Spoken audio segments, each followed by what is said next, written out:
what you allow is how your business will run. And when we started having a policy, guess what? Everyone followed it. And it's so much easier that way. And people will respect you and your systems if you're clear about it. When you start allowing things, you start widening that gap. That's where that scope creep comes in, and you look up and you realize why you can't pay your bills. It's because you're not getting paid for the work you're doing. Hey, what's going on, everybody? And welcome to season 4 of Legacy's Journey, where we talk about creating what outlives you.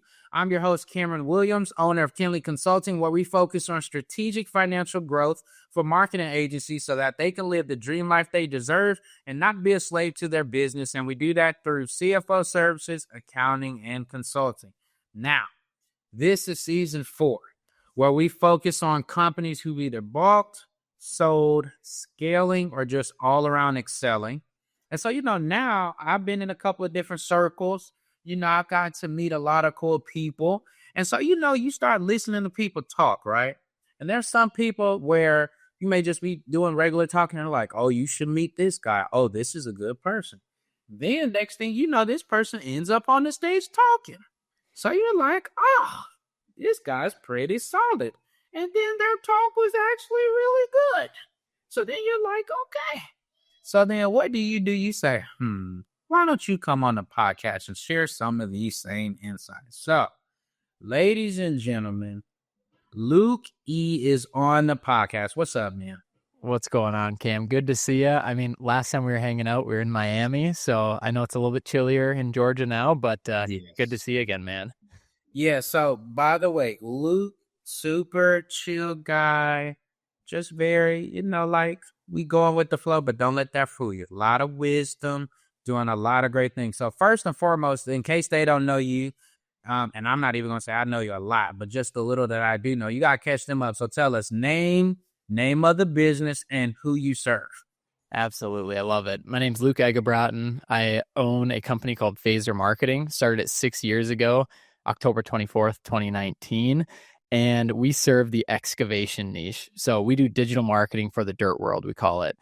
Big earth movers, septic companies, utilities, and really that excavation space. Okay, so 6 years in the game. So tell us just a little bit about your story, how you got started, because everybody nowadays thinks you take a course and then 90 days you making $1 million. Tell them just a little bit of the story, how you got started, what made you end up focusing on the dirt companies. I love the slight sarcasm there. It's so good, man. You're so funny. In 2019. So I graduated college in 2018. To give everyone some context there, I'm 30 years old right now, and got a job as a marketing director at a small orthodontic practice in Omaha, Nebraska. So there's about 5 of us total. I was really the only one that worked on the marketing side, and really loved my job. Part of my job was to be the liaison between this marketing agency they had hired, which was based out of California. And as I was doing that, this agency, New Volume was their name. They were niched down in orthodontics. And so I'm like, oh, that's pretty cool. And so they made me look like a king, right? And so I looked like I was taking all the credit when they were doing all the heavy lifting, and we were paying them a ton of money. But it was one of those things where we were happy to pay them the money because we were seeing great results. And then the big third thing is we loved working with them. They had a personality. The people felt like they were in our office, even though they were remote. And as I was doing that through 2018 and early 2019, I just thought, man, I should start running these myself. Like, this is an awesome gig they got going. And it was more than a gig, of course. They have a very successful company. And so then in 2019, October 24th, I started my own brand. And that's really, I just wanted to get something going. And that is our agency, Phaser Marketing. And we started as digital marketing for small businesses, and quickly realized that that is not a recipe for success. You can't possibly serve all different niches, all clients, and expect to go vertical the way you want to go. And luckily, I had some great mentors and friends in my corner early on that by 2021, when I left my job and went full time, they introduced me to Seven Figure Agency, Josh Nelson and his program. And that's all I've followed up until this point. So Can't thank them enough for bringing me into that community. And Cam, I know as you've been a part of it as well, you know, a lot of the coaches, speakers, members. It's a high performing group, and there's about 350 digital marketing agency owners that are a part of it. So just getting grouped into there really helped me take it up a few more notches. Yeah, see, look, now I need to go get him to sponsor this podcast, so we giving him all these shout outs. So yeah, that's where me and Luke met. But to his point, yes, and I think one of the things you're already kind of hinting at is there was a way that you did it, but then you got around other successful people and saw that there were levels. So kind of explain that to us, because I think, to your point, it's not to say you can't be successful with no niche or just starting out, but you can 3x, 5x, 10x that process and skip a lot of those speed bumps when we get around other mentors, coaches, and people who are doing the same thing. So talk about kind of what that transition was like, going from like, I'm just out here, you know, super hustling, to like, now I'm surrounded by people with more strategy. Yeah, 100%. So to give you some context, I think this is great for any agency listening, an agency owner, or anyone wanting to start. For the first 2 years, I wasn't paying myself a nickel out of the company, and I think that was very important, right? Because I kept my full-time job. I learned how to run a company, how to invoice, how to fulfill for customers without paying myself anything, and I learned how to build a team that way. But it was always my goal. One day it'd be so cool to potentially go full time in my own business, right? And I knew that to do that, I didn't want to do it with debt. And to do that, I needed to make money and spend less than I was making. It's really a simple equation. And so once I got to that 2-year mark and I was able to go full time, we moved down to Arizona, and we were at about $8,000 in monthly recurring revenue and about $7,000 a month in project work. And so, mind you, at this time, I've been doing it for 2 years. I think I know what I'm doing.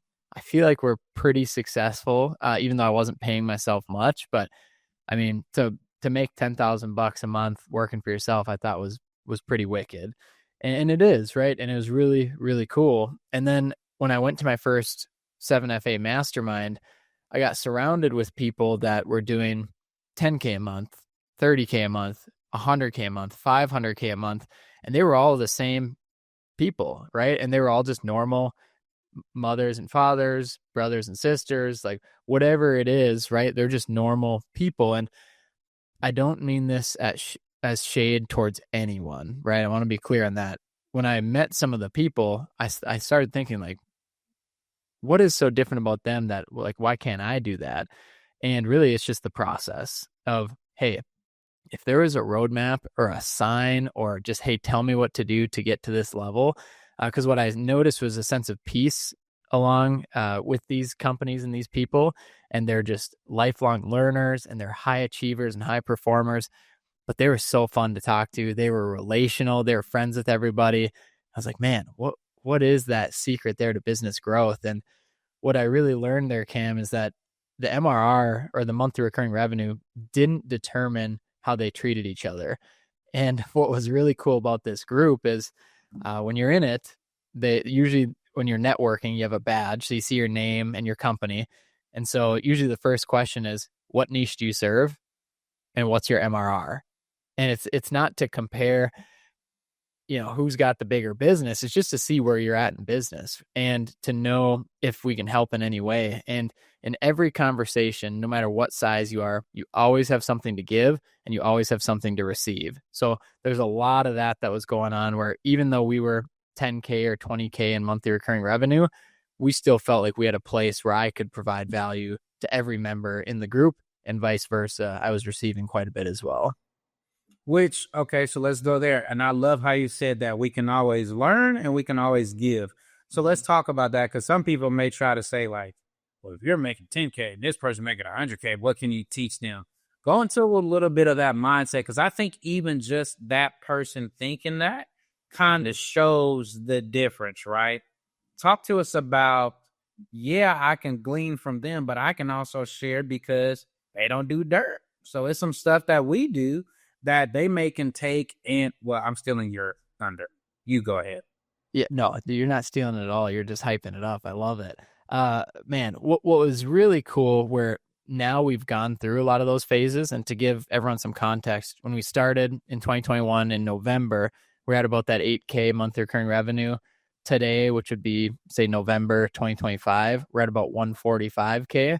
But the nice thing is I feel like I haven't changed as a person. I've just improved as a business owner.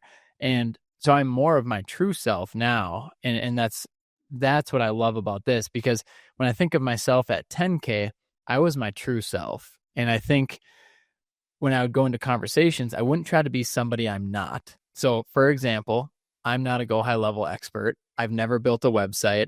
I don't build SEO campaigns. So, what makes me credible enough to be talking to these people? Well, that's the beauty of it. I might have other ideas that they may look at from a different lens. And so the way we onboard clients was a big one for us. The way we write our handwritten cards and do our wax seal stamp, like just these little tweaks and little ideas, because as you're growing and scaling your agency, it becomes more difficult to focus on those details. And sometimes those details come out of why we started in the first place when you're smaller.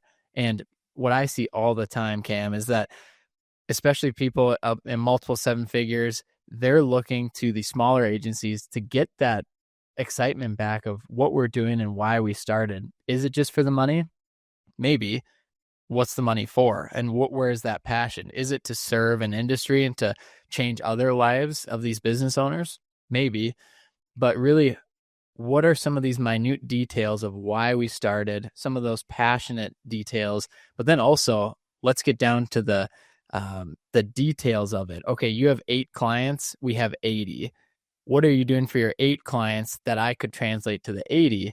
And a lot of it is just effort and a good system around it. So when we were smaller at 8 clients, people thought that the handwritten card, that there's just no way that will continue as you scale. But we're at 91 clients right now. We still do it for every single client. So it just having those ideas, but then having a system around it to make sure that that is one of our top priorities, is taking care of our people that come into our business. That's smart. I hope y'all taking your notes. I told you he gonna say it so calm, but see, he got you. All right, let's do this. Okay, what is something that you believed about your business early on that you had to like completely unlearn, rewire, just because it's like, man, I can't believe I thought that was the way, versus now that I'm older, more mature, been doing this for a while, definitely something I had to stop doing. Yeah, I think that answers the question itself right there, is everything. Myself, I wanted to do it all. And that's actually when we were going to start the company, it was going to be LE marketing, Luke Eggebraaten marketing. I was going to be the man doing everything, learning it all, doing it all. And what I learned, luckily it was a little earlier on, but especially now, is that I should be looking at who else can help me build this company, and who can be a steward of this business with me, and who can do it better than I can. And I am always on a search. When I look at my current task load, even today, I take those bottom right quadrant tasks. We call them the burnout box. But basically things that I'm bad at and I don't like doing, and making sure we bring somebody in, we either delegate it to that person, or we automate it, or we eliminate it from my plate. And so always just trying to make sure that we are improving myself. And then now as we've grown, we're doing that with our leadership team as well, where it's like, hey, we always wear 19 hats. Now it's 15. Now it's 10. How can I, as the visionary of our company, wear, let's say, 3 hats? And so that way I'm giving my 110%, and that is my peak zone, top left, what I love to do, what I'm great at. And so as we've grown, as I've become, I would say, more mature in the business, but learned from other mentors, it's looking at how do I delegate to buy back my time, not just delegate to grow. And so that also translates down to the rest of our team as well. How do I delegate to buy back my time, not just delegate to grow? Yeah. And got to shout out Dan Martell. That is not my quote. Buy Back Your Time, greatest book in history, I would say. That's fair. And I've read that. You do need to read it. Okay. Let's go to this one. what's one money lesson you had to learn the hard way that you wish somebody would have told you earlier and gave you that heads up about? Yeah, I'm so glad we went through this lesson because it taught me a lot. And I'll give two. I'll give a bonus one. The first one is don't start the work until the money is in the account. And yeah, Ooh. and I'll probably ruffle some feathers there because as smaller agencies, it's like if somebody wants to start working with us, we get big eyes. We see a $30,000 a year client, 50,000 a year, whatever it is. Yeah, we'll get you the check in the mail, right? And we're in the digital era. That should be able to hit the account in 1 day or 2 days. But the mistake I made is we started work. We took their word for it. Yep, we sent them the invoice. He sent us a signed contract and we started work before the money hit the bank account. Cam, I think you know where the story's going. 3 or 4 months later, and lots of, hey, it's in the mail, or hey, yeah, let me have my office lady call you. Hey, this and that. And I was naive, right? I was like, nobody would take advantage of somebody like me. I'm a nice guy. and boy, was I wrong. But Yeah. luckily, and I want to emphasize this, we came out pretty unscathed. What we missed out on was a little bit of money we paid our team and a big accounts receivable that we just had to eat, which isn't a big deal, right? It's not like we were upfront a bunch of cost. So this is our business. We were letting this client run our business and tell us when we get paid. And that's just not how you can do it. So as an agency owner, guess what?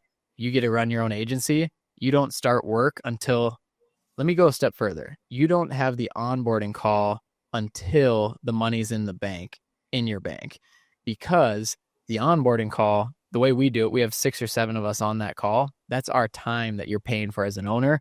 That's investment. And then also the clock has already started. The clock is ticking and you're going to hear every excuse and every workaround, but get the deposit up front before the onboarding call. The second thing that is probably one of my favorite lessons I learned is auto pay only and monthly recurring revenue only. I guess that's 2 extra things, but monthly recurring revenue, we got rid of all project work. It's what all of our coaches and mentors taught us. So we are only monthly recurring revenue and programs. And that has been so much easier as a business to budget, to scale, to focus.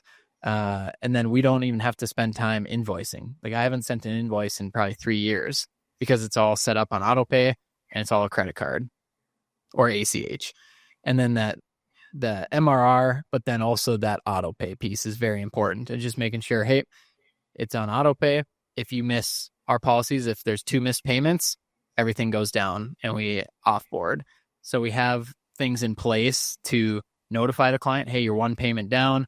Let us know so we can get this back up. We can get this running.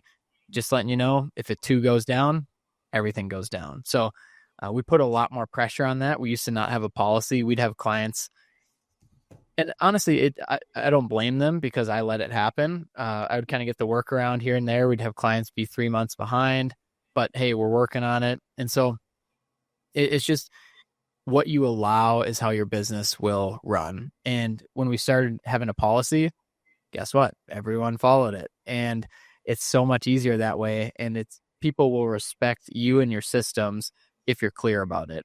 When you start allowing things, you start widening that gap. That's where that scope creep comes in, and you look up and you realize why you can't pay your bills. It's because you're not getting paid for the work you're doing. You know what? As somebody who's done these same issues and mistakes myself, I fully agree with what he said. What he just said, get paid before you start the work. And I think what you're really kind of hinting at here is boundaries, right? Because 100%. typically when you're a good person, you just want to help. Oh man, we'll get that squared away on the back end. Let's just get started because we're excited to help you. And I'm the same way. But to your point, after a while, you have to turn on that business hat and go, hey, this isn't fair to my team who's doing the work and who depend on me to, take care of them as well as our own families. And so the boundaries aren't you being mean, they're you really being kind. Hey, here's the line. We have ultimate clarity with deliverables and how that works. And then there you go. So I know even for me to this day, it's very hard to turn off the nice Cam, I want to help, to leave it at, hey, you're, like you said, 2 payments behind. Hey, we're on pause. When everything gets resolved, come on back. We'll turn it back on. But until these get caught up, we can't do any work for you. It's not fair to us. Yep. So I think that's a very good lesson. And I also love how you said auto pay and recurring, because we struggle with that with our clients. We try to tell them like, hey, why do you have these invoices at all these different times and there's such high AR balance? Well, the client said that, and I'm just like, yeah. But then you're upset and you're telling me that I don't have any cash and, ooh, how I'm going to pay myself. So all these things work together. So you have to have those boundaries in place. I love it. Yeah. If I can on this one here, and I know you get to see under the hood of a lot of agencies, but accounts receivable in the marketing agency world, in my opinion, should almost be obsolete. There should be a few here and there where it's like, yeah, they're getting caught up. He had a new card come in, all of this. But if you have a policy in place, and a lot of the well-known agencies that are crushing it, if they miss that one payment, things go down, right? And or there's a 5-day grace period. Like, we're very generous with the 2 missed payments, and having that policy of like, yeah, any client that's a respectable business owner will respect that. Hey, you pay your bills, you get the service. You don't pay your bills, the lights go out. Like, that is just very simple. So don't get walked over, but your clients will respect you for a clean system and a clean policy.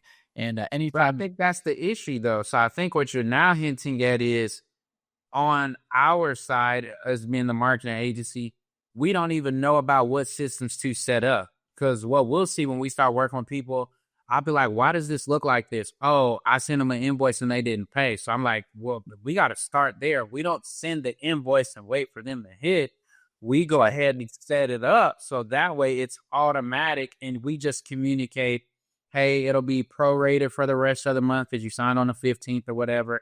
But every month on the 1st or the 5th or whatever day you like to pick, it's going to hit on this day, which eliminates a ton of that AR, unless the card, like you said, is expired or declined. But to your point, I do fully agree that as an agency, we shouldn't be having high AR. Now, if you're into, equipment, things like that, that's a lot different. Or, medical practices, dentists, that's a whole different setup. But service-based business pretty much should be very, very low AR on average. I agree. Yep. And I would say too is the last 3 years, like, we've never sent an invoice. And so you shouldn't send an invoice to wait to get paid. You should say, if they want you to do that, you can take the card information over the phone and fill it out for them, or the ACH payment, whatever it is. And then QuickBooks or whichever processor you use will hide and block that information to make sure that you're staying secure. And so we don't ever send an invoice and wait to get paid. And everyone respects that too. It's just like, yeah, sweet, let's knock this out right now. And when you allow that, for these clients, we're going to send an invoice, that's going to creep up. But if you take care of it for them, you don't run into that issue. That's a good one. Okay. Tell us. Okay, so you just talked about it. So you said earlier at one point you're at 10K. Now you're doing over 100K per month. What were some of the challenges that they don't tell you about when you grow? Because to your point, okay, I joined this mastermind. They're giving me all these ideas. I'm starting to get a lot of momentum. Now I'm at 30, then 50, then 70. But wait, y'all didn't tell me, let's go 3 things that when you start to scale, you need to be paying attention to. Because to be clear, everybody, this is somebody who not only, like you said, went from 10 to over 100K on MRR, but now coaches the other upstarts now that are coming into that same group, and just whoever he feels. So what are like the top 3 things that you need to be prepared for as you're scaling to the 50, the 70, the 100K mark? Yeah. So I'm going to start with the big one. One of my favorites, I talked about it in my session, Build Without Burnout, how to scale an agency without burning out. This is very important. You'll never enjoy it more than you do right now. And the reason I say it like that is because it is a choice to enjoy it. And if you think that, okay, when I hit 50K, when I hit 150K, when you keep moving that goalpost back, thinking something's going to change, or yeah, it's going to be so nice when we have this, it's the wrong mindset. And so reversing that and seeing what you currently have today, practicing gratitude. I'm a big proponent of that, of writing down 3 things a day of what you're grateful for, and seeing like, hey, we've got an 8K a month business right now. Like, yes, we're going to grow it, but really hammering in on your why we want to grow it, but enjoying that roller coaster, enjoying that whole process. I like to say they call it a roller coaster for a reason. You don't just enjoy it at the end. And if you keep moving those goalposts back, you're going to be disappointed. So one of my favorite things that I did is learn that early on from some great mentors and friends. And so my whole journey from 10K to where we are now has just been an absolute ride. And when you focus on that, it's a lot easier to grow. It's a lot easier to scale. It's a lot easier to focus on your people, which are your number one competitive advantage. Number 2, this is probably going to be convicting for some people. There's your business health. So your business can be healthy and have a healthy gross profit, healthy net profit, and you could be suffocating. And a lot of times what I've seen is the personal side is a mess when it comes to financials. There's no budget. You're taking way too much out of the business because you need it, right? And it's like, yeah, but I need it because of XYZ. And I'd say one of the biggest issues is that a lot of business owners aren't running a personal budget, and they're wondering why they're strapped for cash and why they need sales. They need leads. They become desperate. You can hear it in their voice. So really having that personal budget is huge and something that I see often missed. And then the third thing, man, it's just getting around people that are doing the exact same thing you're doing. I think that's one of the best things you can do in person, around community. Believe it or not, there's people that have gone through everything you're going through right now in business. There's people that will go through it. There's people that know people that have gone through it. And when you get around those people, it makes everything a whole lot easier, a whole lot lighter, and it becomes black and white, I would say. It becomes easier to make decisions. It becomes easier to see the other side of the coin, to see the light at the end of the tunnel, but to be on a path towards what you deem as success. And so surrounding yourself with those other people, because you also might see, this is what I don't want to turn into when we hit X amount. And you see it all really, but surrounding yourself with those people is one of the best pieces of advice I can give, especially at your stage right now and growing to whatever size you want to be. That's good. I hope y'all wrote that down. Don't be burning now. Your personal finances and who you surround yourself with. Let's go to back to the personal finances, because of course we see this a lot.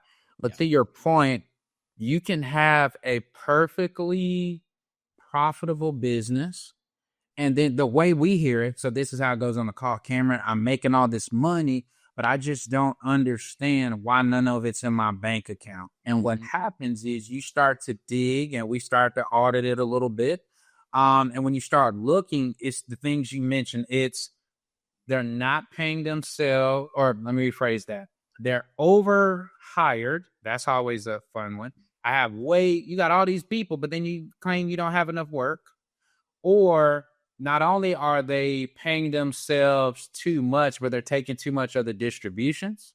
So that's one. Hey, I pay myself $5K, but I also take out $15K extra every month.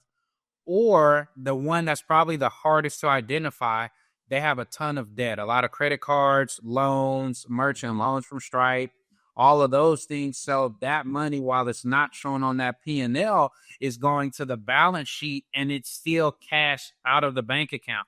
So when you combine that, to your point, that's why I don't get it. Why do I have to pay all these taxes? In my account, it's only $5K. Well, it's where the money went. So I think that is super important, what you mentioned there, to not only understand where it's going, but how it affects you on the profitability versus taxes versus just your day-to-day moving around. So that was really key. Absolutely. And here's a few metrics. And for anyone listening, when somebody says know your numbers as an agency owner, these are a few that I like to give that are super important. Here we go. Here we go. These are what I look at even when coaching clients. Revenue, of course, you got to know your monthly recurring revenue, your gross profit. So this would be your cost of goods sold. Usually for a marketing agency, this is paying the people to deliver the service, plus any softwares you use directly for that service. So let's say we're using an SEO software to do citations for a specific client. That would go into your cost of goods sold and come off of the gross profit. Typically, what I would like to see there is like a 55 to 65% gross. And then net profit is a great one to see. And a metric we like to look at there is, are you spending 5 to 15% marketing and advertising? Or sorry, are you spending 5 to 15% of your revenue on marketing and advertising? Net profit, typically 20 to 30% is usually what you might see there. And then I think a lot of people miss this number, Cam, and I'm so glad you brought it up because it made me think of it, is this cash flow number. So I want to know, yes, on paper in QuickBooks, this is our net profit. Usually that's not what translates to the bank account. But every dollar, I want to know donations. I want to know my barbecue shack that doesn't go to my write-offs. I want to know every dollar that came out of the business bank account, so that if I look at that, it matches up with what's in there. And so I would say, know your monthly recurring revenue, your gross profit, your net profit, and your cash flow number, every dollar that went in and out. And then one other, I guess, ratio I like to look at is, what is your payroll to your revenue ratio? This can vary. I like to look at it from 45 to 65%, somewhere in there. Yep. I was talking to somebody the other day, a good friend, and he's burning out as a business owner. And we looked at his payroll to revenue, and it was like 30%. I'm like, dude, you need to spend more on your team. And let's dial this in here. Let's hire some people to help. But on the flip side, as you mentioned earlier, you can also see if you're overhired. Hey, if 70% of our money is going to payroll and our gross profit's at 30, 40%, it's hard to see that net profit anywhere over 10, 15%, which is very difficult to scale and do anything with. So, as Ben McAdam told me one time, he's like, a lot of the business's issues can be fixed in the gross profit. So just knowing that, looking at those numbers and adjusting where that sits is a great tool for me to use in our agency, and for anyone listening to make sure you at least know those numbers for your agency. All right, I'm going to say them again because y'all going to say, oh, I wasn't paying attention. I want right now. This is what he said. Gross revenue, specifically MRR, because to his point, you may have the projects, the huge custom website that we can argue, should you be taking that? Yes or no? That's a different combo. But MRR, gross profit, which is gross revenue minus COGS, net profit, which is all the other expenses. That is one number. That's the number that everybody tries to live on. That's what we call the income statement or profit and loss sheet. There is what he's talking about, that cash flow number. There's literally something called a statement of cash flow that will answer that question. That is all of the numbers we just said, minus you gave to your church, you took out an extra 5K distribution, you paid off the credit card, and you paid your merchant advance loan that you got 5 months ago because you were struggling, even though you're not struggling anymore. What is that number? Total cash out is what you're focusing on there. And then that payroll to revenue, I love that one because that's a very good indicator of, are we under leveraged on talent or are we over leveraged? Because I've heard both sides. Either A, Cameron, I got a good team. They're awesome, but it's like I don't have enough work for them. Well, how do we fix that, right? And this is where some of that consulting comes in. Well, either we need to go get more leads or more sales so that their capacity goes from 50% up to about 90. And of course, a good CFO, accounting controller would tell you, you don't need to hire anybody else for the near future. Or it's the other way. Cameron, I'm just burnt out. I'm working 6 days a week, 12-hour days. But to your point, oh, well, you got 60% margins. We could go hire 2, 3, 4 people. You just need to start thinking, what do you need to get off your plate? And we can hire for those roles. Now, not only does that stop you from being burnt out, which is what he's talking about, but now we get to spend more money, which means lower taxes, which means we're reinvesting back into the business, which means we get to continue to scale because now it's 2, 3, 4 versions of Luke just in these different areas. Because a buddy of mine, her name's Jonna Lee. She always talks about we have 10 hats. Mm-hmm. Even though one person may wear them, there's still 10 different hats. right now, you may be the tech guy, the HR, the payroll, the accountant, the marketing, the sales, and the owner. Those hats still exist regardless. Now, the people like Luke have learned, I'll keep the sales and marketing because I can be the brand right now, but I can get somebody else to do the accounting. I can get somebody else to do the back end. I can get somebody else to do the half. You have to always be thinking from that perspective, not just, I'm so happy because I've never had this much money in the bank. Yeah, you've never been distressed either. So Yeah. I'm just trying to get y'all to see he's not telling you what he read in a book. He's not telling you what he just heard and it sounded cute, but he's clearly done it at a high level, and he's literally giving you the metrics that he uses to keep himself on track. I love it, dude. Yeah, I knew we would nerd out a little bit on numbers. This is good. Just saying, like, I think we get just so caught up because, and you see the same people I see, like, let me post my Stripe screenshot, and it's like, that's cool, but how much do you keep? Mm-hmm. Or like, I've even seen now, there's people on there and they're on socials and they're like, oh, do this, do that. And I'm looking like, but your numbers, that is not even what you do. That's wild. But that's the game in the life we're in now, I guess. I tell you what, the more boring and flatlined and up and to the right the company is, the better. And Right. I know that's a bit of a hot take, but the more you can flatten out your high peaks and flatten out your low valleys, the better, right? And I think we all just want to run a healthy business that is growing, that doesn't need us there every single day to run it. And so that is a true business. Can it run without you? If you leave for 2 weeks, if you leave for 2 months, will the business continue to grow, sustain, make money, provide jobs, and add value to your clients that you're looking to do? Ooh, we got to go there. Okay, so remember I told y'all I heard this man present. He talked about that where he took some time with his lovely wife that they went, was it 30 or 60 days? 60 days. For 60 days. And he was not in the day-to-day, and the business did not burn and crash. So tell us that concept, because I think we have some people that are like, I have young kids, I want to spend more time with them, or I'm married and we like to travel, or whatever that thing is. But man, I can't leave the business. Outside of you are really realizing that that's probably not a good place to be in. Tell them how you kind of got from, like you said at the beginning, I wanted to be LE marketing, to where now, no. Phaser, the company, can run. Of course, if I'm there, of course, I'm me. It's going to do great, but it can still survive without me. Tell us through like what that process looked like. Absolutely. And what I like to frame it this way too. So you think about it in the terms of giving, right? And I'll get into why, but so yeah, I want to donate when I get rich and famous. Yeah, I'd love to give when we make more money. If you have that mindset around it, you're never going to be able to take the time off necessary.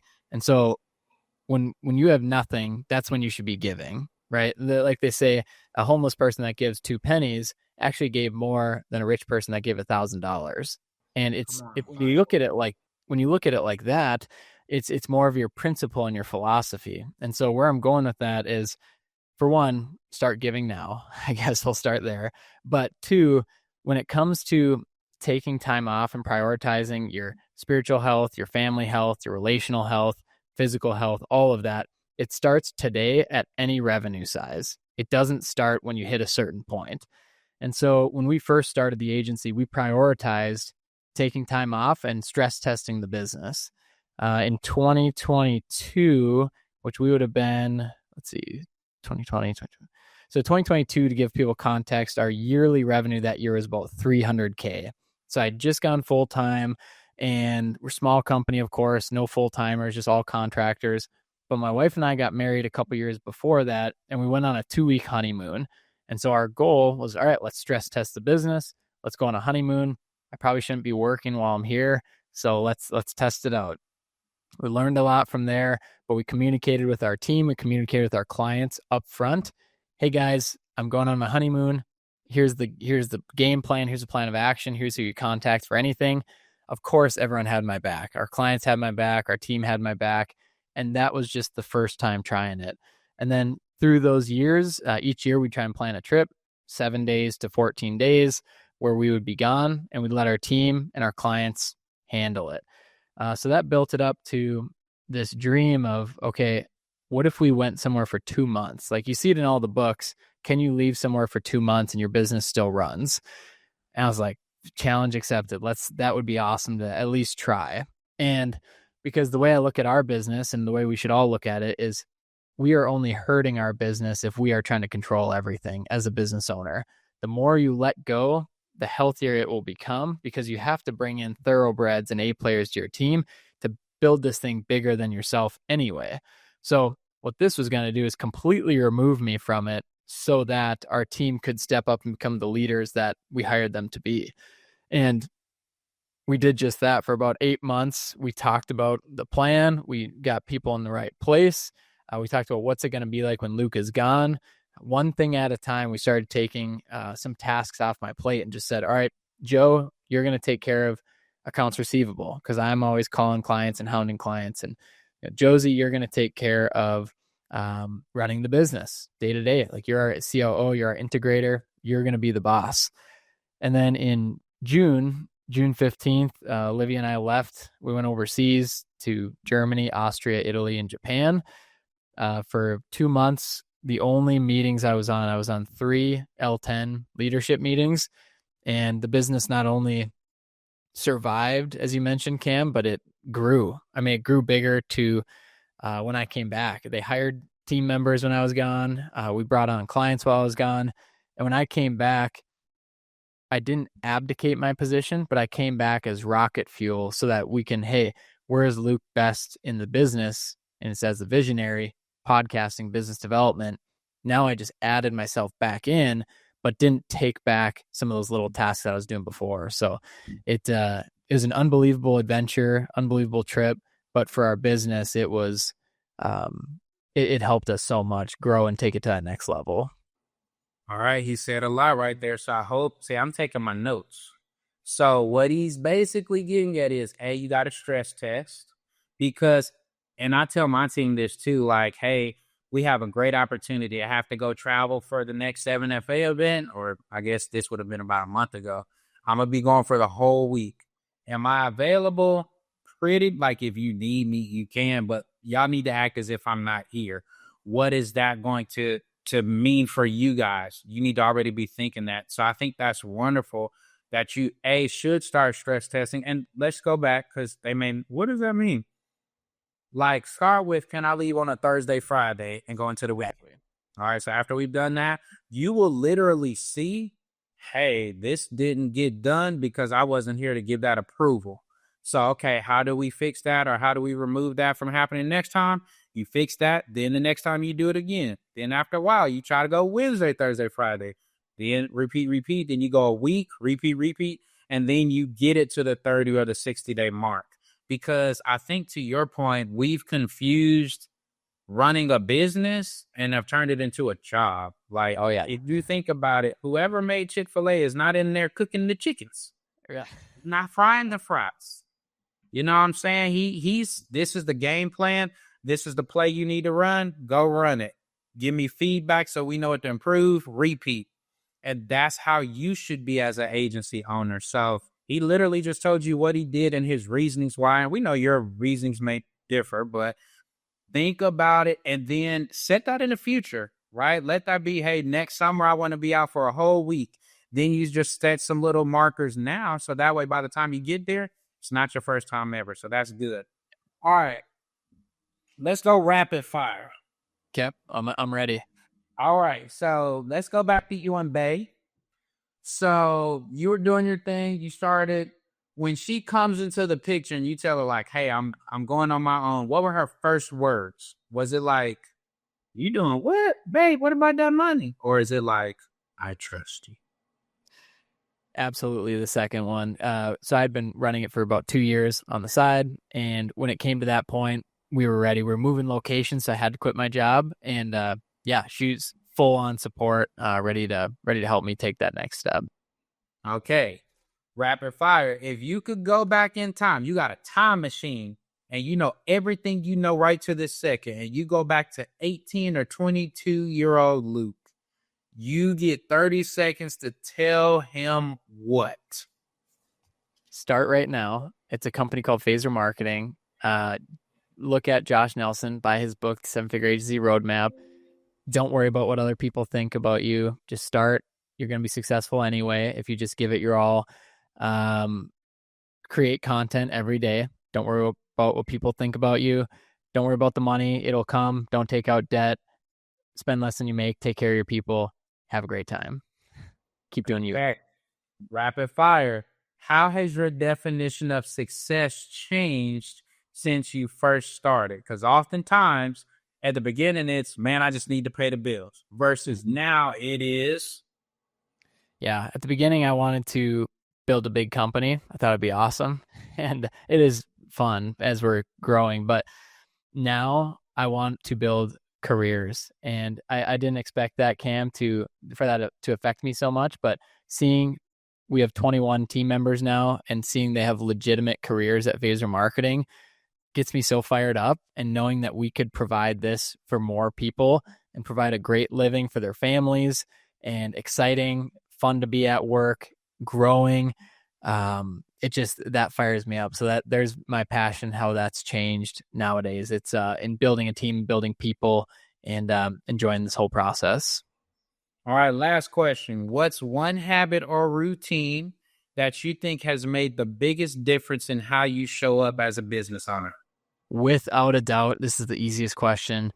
Handwriting thank you notes. I've had people ask me before, Luke, I see for the last 6 years you've been doing these wax seal handwritten thank you notes.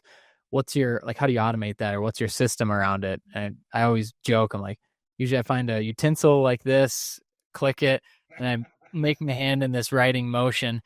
That's the point, right? It's not supposed to be automated. It's not supposed to be systemized. Writing cards and notes to anyone when they're on your mind, but it's great gratitude for me, but it's also for the person, the recipient. They're not receiving those ever. And so you can really make a difference in somebody's day. And it stacks up, man. When you do that, when you do one card a day and you've been doing it for 6 years, not very good at math, but 365 times 6, that's a lot of cards going out. And that's a big difference being made. So be quick on it. Be quick on the trigger. Always tell people if you're thinking about them, let them know, and do it through a handwritten card. Okay. All right. Well, this is your time. Again, tell the people name of the company. And if they're like, man, I really want to work with him, I don't know how, I just really want to be connected to him, where can they find you? How can they get in touch with you? The website, tell them the whole nine. This is your time. Yeah. Once again, Luke Eggebraaten, Phaser Marketing. Please reach out to me. I will respond to all of your messages. Facebook, Instagram, or LinkedIn. You can find me, Luke Eggebraaten, or Phaser Marketing. We also have our Dirtbags podcast. If you want to listen, we have over 100 episodes out now. So go give that a follow at Official Dirtbags Podcast. And then shoot me a text. I'm a big texter. So 218-234-7345. Would love to do a deep dive or answer any questions you might have. And Cam, I just can't tell you enough how much I appreciate you having me on the show as well. I'm glad to have it. Now, don't y'all text this man and you ain't trying to talk no business now. We about the money on.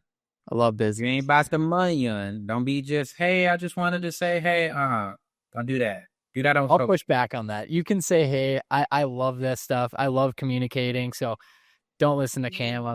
But shoot me a text. Let me know you listen to the episode. So be like, oh man, your guest be up here texting me. See, don't y'all embarrass me.